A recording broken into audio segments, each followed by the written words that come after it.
और वैसे भी वो तो डिस्टर्ब तो होने वाले हैं, हमारे जो हम चलेंगे ना उससे भी वो डिस्टर्ब हो रहे हैं। वो शांत आराम से रह रहे हैं, हम सब यहाँ पे आते हैं, हमारा पर्पस क्लियर होना चाहिए कि हम किस लिए आए हैं यहाँ पे। हम कंजर्वेशन के लिए, इनको बचाने के लिए आए। आप सबको इसलिए लेके आया हूँ मैं, यहाँ पे कोई पिकनिक नहीं कर रहे। One thing should be very clear, हम कोई पिकनिक नहीं कर आपको यहाँ पे लेके आए।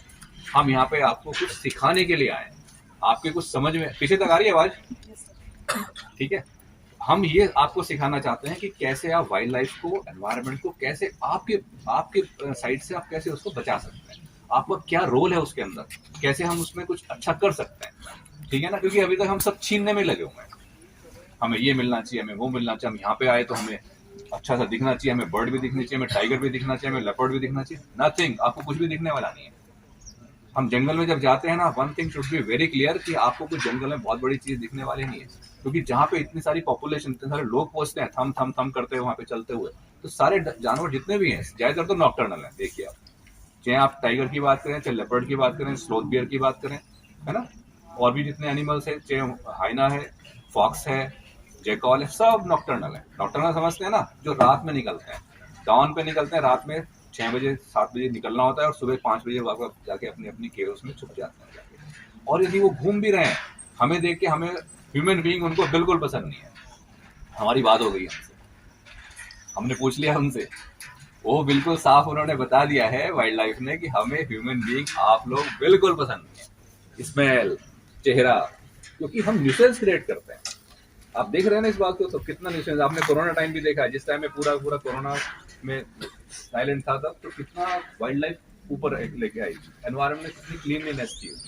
तो हमें अपने आप को इम्प्रूव करना है, समझना है इस चीज को कि हम क्या चाहते हैं। हमें दिखाओ सब कुछ, हमें चिड़िया भी दिखाओ, हमें वो भी दिखाओ, और यदि इवन जू में जाते हैं तो हम तो ये चाहते हैं कि वो हमें रोर करके भी दिखाए, एनिमल है तो चल के भी दिखाए हमें। यार वो नॉकटर्नल है, वो पूरी रात में काम करते हैं अपना, and they are doing a very good job for we people, human being के लिए। एक दीमक से लेके और एक एलिफेंट तक कुछ ना कुछ हमारे सहयोग में कर रहा है, वो ह्यूमन बीइंग के लिए कर रहा है। ह्यूमन बीइंग क्या कर रहा है उसके लिए? आप लोग क्या कर रहे हो? आप सबने मिलके सारे तो सारे चीता खत्म कर दिए इंडिया से, लायन आपने सारे खत्म कर दिए, सिर्फ गिर में बचे हुए हैं। ले हो आप सब लोग करते हो ना नुकसान, आप सब लोग करते हो या कौन करता है? आप ही तो करते हो, ह्यूमन बीइंग, आप और हम अलग थोड़ी हैं। तो हमें ये सोचना है कि उनको कैसे बचाया जाए, और वो they play a very big role. हम आपके साथ चलते चलते हर एक एनिमल के बारे में जितना हम जानते हैं आपको जरूर बताएं।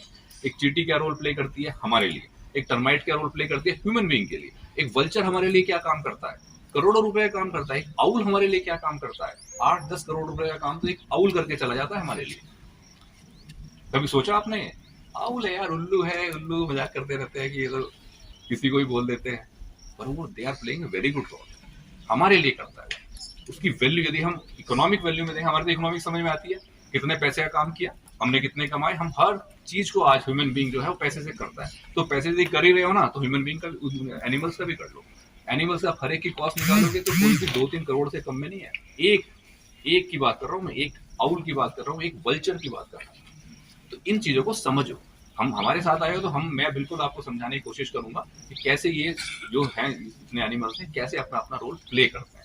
ठीक है ना, तब हम उनको इंपॉर्टेंस दे पाएंगे, क्योंकि हमारी सोच ही आजकल ऐसी हो गई है, पैसे से ही हम सोचते हैं। एक आउल का बता के हम फिर अब रवाना करेंगे, हम मिनिमम टाइम यहाँ पे यूज करेंगे, हम चलते हुए ट्रैक करते हुए हम चीजों को देखेंगे। ठीक है, जैसे टर्माइट है, वो क्या करती है, किसी भी कोई भी चीज जो होती है ऑर्गेनिक मटेरियल होता है उसको खा खा के, जैसे आज ये एक पेड़ है, उसकी डाली नीचे गिर गई है, इसके अंदर सारे न्यूट्रिएंट्स हैं, इसके अंदर कैल्शियम भी है, इसके अंदर आयरन भी है, इसके अंदर नाइट्रोजन भी है, फास्फोरस भी है। उन सबको मिट्टी में वापस कैसे मिलाएंगे? हमारे पास तो कोई मशीन है नहीं ऐसी। मशीन बनाएंगे तो करोड़ों रुपए की मशीन बनेगी एक लीफ को कन्वर्ट करके उसके न्यूट्रिएंट्स निकालने के लिए, लेकिन वो फ्री ऑफ कॉस्ट कर रही है।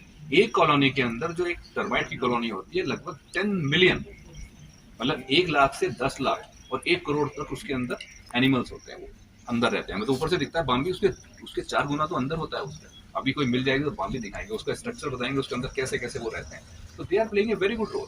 वो सारा उसमें क्या कर रहे हैं, उसको कन्वर्ट करने पे लगे हुए हैं, न्यूट्रिएंट्स को वापस निकालने पे लगे हुए। आज हम खेती करते हैं, हमारे खेतों के अंदर हम फल और सब्जियां उगाते हैं, वो कैसे उग रही हैं? उसमें 100 सालों से उसमें सब्जियां उगती जा रही है, उसमें न्यूट्रिएंट्स आ कहाँ से रहे हैं? आपको तो लौकी के अंदर और एप्पल के अंदर वो दिख रहे हैं, न्यूट्रिएंट्स आ कहाँ से रहे हैं? मिट्टी से आ रहे हैं ना। मिट्टी में कौन ला रहा है? टर्माइट ला रही है। आउल कैसे रोल प्ले करता है, एक आउल को आप देखेंगे वो सिर्फ नॉक्टर्नल है और सिर्फ क्या खाता है, रेट्स खाता है। रेट, माइस, रोडेंट्स जितने होते हैं इनको वो खाता है, इनका मेन फूड है।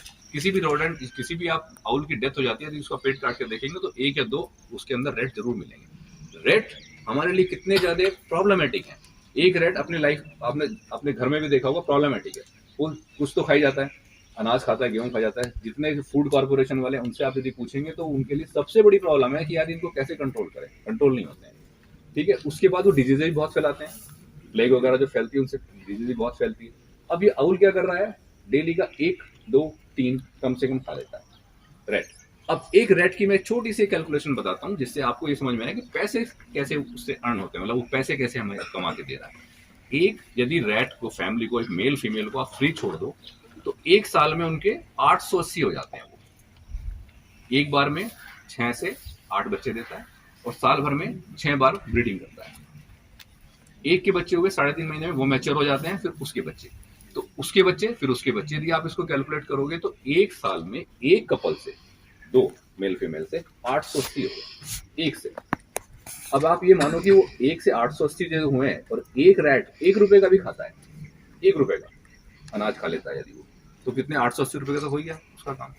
अब वो कितने साल जीता है, 365 दिन लगाओ एक साल में, फिर उसके 10 ईयर्स या 2 साल 3 साल जितने उससे मल्टीप्लाई करो तो उसकी कॉस्ट यदि आप देखोगे तो कितनी आ रही है, करोड़ों में आ रही है। आउल ने यदि एक को खा लिया, एक मेल फीमेल को खा लिया, 880 रोक दी, 880 तो नहीं बनेगा। दूसरा खाया फिर 880 रोक दिया, तीसरा खाया फिर 880 रोक दिया। ये कितने 880 हो रहे हैं एक कपल से, करोड़ों में होते हैं। और यदि मैं एक बहुत छोटा सा कह रहा हूँ कि 1 रुपए का उसने गेहूं खाया है, वो तो पता नहीं कितना खा जाता है, तो उसका काम ही खाने का है, वो हमारी तरह नहीं है, वो हमसे बहुत आगे है।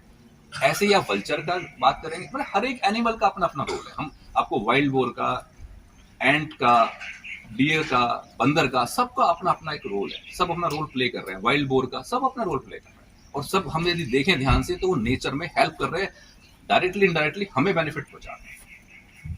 ठीक है, तो ये चीजें बहुत अच्छी हैं, समझने की कोशिश करें। ये चीजें आपको करिकुलर में भी शायद नहीं मिलेंगी, मेरे ख्याल से मिलेंगी तो आप पता नहीं कितना इंटरेस्ट लेके करते हैं। प्लीज आप हमसे जो भी क्वेश्चन है पूछे, लेकिन बिना आवाज, स्माइल भी देनी है ना तो हा हा हा नहीं करना, ऐसे स्माइल देनी। स्माइल जितनी ब्रॉड कर सकते हो करो, विदाउट साउंड, आवाज नहीं आनी चाहिए। जितनी हम आवाज कम करेंगे उतना ही हम ज्यादा सीख पाएंगे। और ट्रीज के बारे में भी सीखें, कौन ये किसका पेड़ है, ये किसका पेड़ है, आप आस्क एनी क्वेश्चन, आप हमसे पूछते चलें। ठीक है ना, हम ज्यादा से ज्यादा कोशिश करेंगे आपको 3 इयर्स के अंदर, 3 इयर्स का हमारा टूर रहेगा, 2-3 इयर्स का मैक्सिमम हम आपको दे सकें जो हमारे पास है। हमारे पास बहुत थोड़ा बहुत ही बचा हुआ है, ज्यादा कुछ है नहीं नॉलेज, मैम वगैरह सब आपके पास बड़े बड़े टीचर्स है यहाँ पे। तो एनीवे, हाँ, वल्चर्स की यहाँ पे कॉलोनी है जो एशिया की सबसे बड़ी कॉलोनी है इस पूरी रिवर के अंदर, तो उसको भी हम आपको बताएंगे। उसके वल्चर्स के बाद, वल्चर्स आप समझते हैं ना सारे, गिद्ध के बारे में, बहुत इंपॉर्टेंट एनिमल है ना। उसकी सोरिंग कैसे करता है, वो कैसे उड़ता है, आपने देखा है चिड़िया उड़ती है तो ऐसे फ्लैप करके उड़ती है, मेहनत करनी पड़ती है। और आप अभी आप देखेंगे वहां पे वो सोर करता है, ऐसे ऐसे ऐसे उड़ता रहता है, वो तो कुछ भी नहीं कर रहा, हाथ ऐसे खोल लिया उसने और उड़ता जा रहा है। कैसे उड़ता है वो, आप लोग यदि ऊपर से हेलीकॉप्टर से जाके छोड़ दे, आप ऐसे कर लेना तो उड़ते रहेंगे, सीधे नीचे आएंगे, है सीधे नीचे आ जाओगे आप।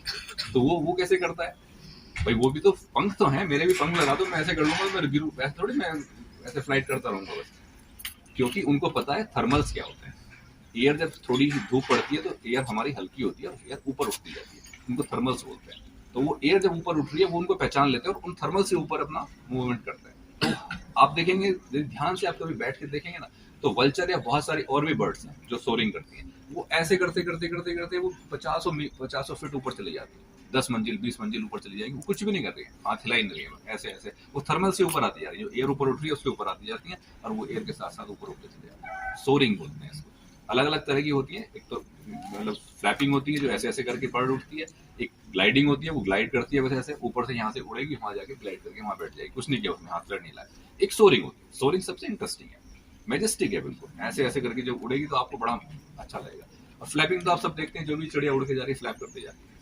And there are so many things जो हम आपको बताते चलेंगे। रॉक पिजन क्यों प्रॉब्लमेटिक है, एंड्स को दाना डालना क्यों मना है, बंदर को खाना देना क्यों मना है। एक तो थंब रूल, किसी भी वाइल्ड एनिमल को हमें कोई भी खाना नहीं देना है। डोमेस्टिक को आप दे दीजिए, अपनी गाय को दे दीजिए, अपने डॉग को दे दीजिए, कोई भी वाइल्ड एनिमल, वाइल्ड और डोमेस्टिक तो फर्क समझते हो ना।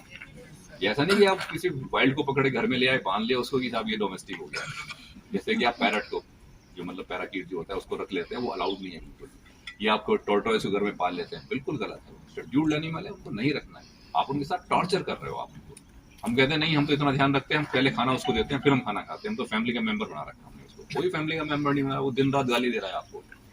जो एक बर्ड पूरे आसमान में उड़ सकती है यहाँ से लेके वहां तक, उसको आपने 2 बाई 2 फीट में बंद कर दिया है, तो कैसे एंजॉय करेगा? आपको, आप सारे यहाँ पे आ रहे हैं, अभी देखो कितना मजा आएगा आपको, और मैं आपको ले जाके कमरे में बंद कर दूँ कि नहीं मैं आपको यहाँ पे खाना भी दूंगा, रोज आप पिज्जा खाइए, आप ये खाइए, आप वो खाइए, गुलाब जामुन खाइए। 1 दिन खा लोगे, 2 दिन खा लोगे, उसके बाद हो गया, मुझे निकालो यार यहाँ से। और नहीं निकालूंगा तो क्या करोगे आप? कोई सवाची क्या क्या कहते हैं, तो ब्लेसिंग दोगे मुझे बैठ के, तो वो ब्लेसिंग नहीं लेनी है। किसी भी वाइल्ड एनिमल को पकड़ के घर में नहीं रखना। वैसे तो अच्छा है कि किसी को ही मत रखो, उनको अपने हिसाब से जीने दो, कुत्ते को कुत्ता रहने दो ना, उसको इंसान मत बनाओ। मेरा पर्सनल है, मैं वो नहीं कह रहा हूँ, पर जो जैसा है उसको भगवान ने जैसा बनाया उसको रहने दो। हम किसी डॉग को तो आदमी बनाने की कोशिश करते हैं, उसको कपड़े पहनाने देते हैं, उसको खाना खिला के उसको बिस्किट देने लगते हैं। बिस्किट नहीं खाना भाई, बिस्किट तो फिनिश प्रोडक्ट है, वो रॉ मटेरियल खाता है। बंदर है, उसको भी पूरी बना के दे रहे, किसने कहा उसको पूरी बना के देने का? वो अपने पत्ते खाएगा, उसका काम है, पर भगवान ने उसको बनाया सिस्टम। पेड़ पौधा पे कूदेगा, अपना काम करेगा सारा का सारा। बहुत इंपॉर्टेंट काम करता है वो भी। वो सबसे ऊपर जाके बैठता है, एक लीफ खाता है, एक लीफ नीचे फेंकता है, एक ट्विग खाएगा, एक ट्विग तोड़ेगा, एक ट्विग नीचे फेंकेगा। नीचे किसके लिए फेंक रहा है वो? जब पूरा जंगल ड्राई हो जाता है, नीचे पूरी ग्रास नहीं रहती है, ग्रीन कुछ मिलता नहीं, तो डीर्स कैसे खाएंगे? हिरन थोड़ी पेड़ पे चढ़ पाता है। वो उसको ऐसा बनाया हुआ है, उसके जीन में ऐसा डाला है कि वो एक ट्विग खाता है और एक ट्विग नीचे फेंकता है। वो हिरन के लिए फेंक रहा है नीचे। इनका सिम्बायोसिस है, दोनों की अंडरस्टैंडिंग है वो। लेकिन हमने क्या किया? पूरी खा ले भाई, पूरी खिला दी उसको, और वो जाके वहां तोड़ ही नहीं रहा है उसको, और पूरी खा खा पेट इतना मोटा कर लिया उसने, खाया जा रहा है, उसे पता ही नहीं कितने खाने। यार सो मेनी थिंग्स, हम इंटरेस्टिंग बातें करते चलेंगे, ज्यादा टाइम नहीं लेंगे क्योंकि धूप बढ़ती चली जाएगी। बस मेरा आपसे सबसे हाथ जोड़ के निवेदन है, शोर नहीं मचाएं। बच्चे लोग हो, रोकना मुश्किल है आपको, अपने आप को अंदर की जो भावना आएगी वो आप बिल्कुल चिल्लाओगे आप, और उसको रोके, कम से कम बोले, मतलब ना बोले तो बहुत ही अच्छी बात है, इशारों से बोले।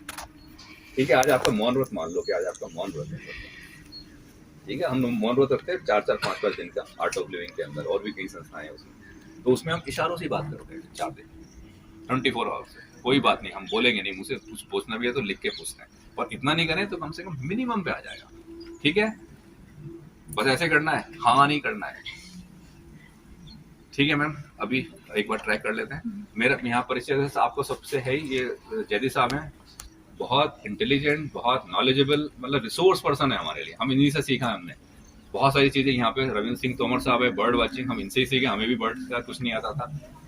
मैम है यहाँ पे, इनसे बॉटनी हमने सीखी है, सॉरी जूलॉजी। तो मतलब यहाँ पे सब ये बिल्कुल असेट्स हैं हमारे, कोटा के लिए असेट्स हैं ये लोग। इनसे हम जितना सीख लें उतना अच्छा है। Thank you very much. अब हम प्लीज ट्राई करें।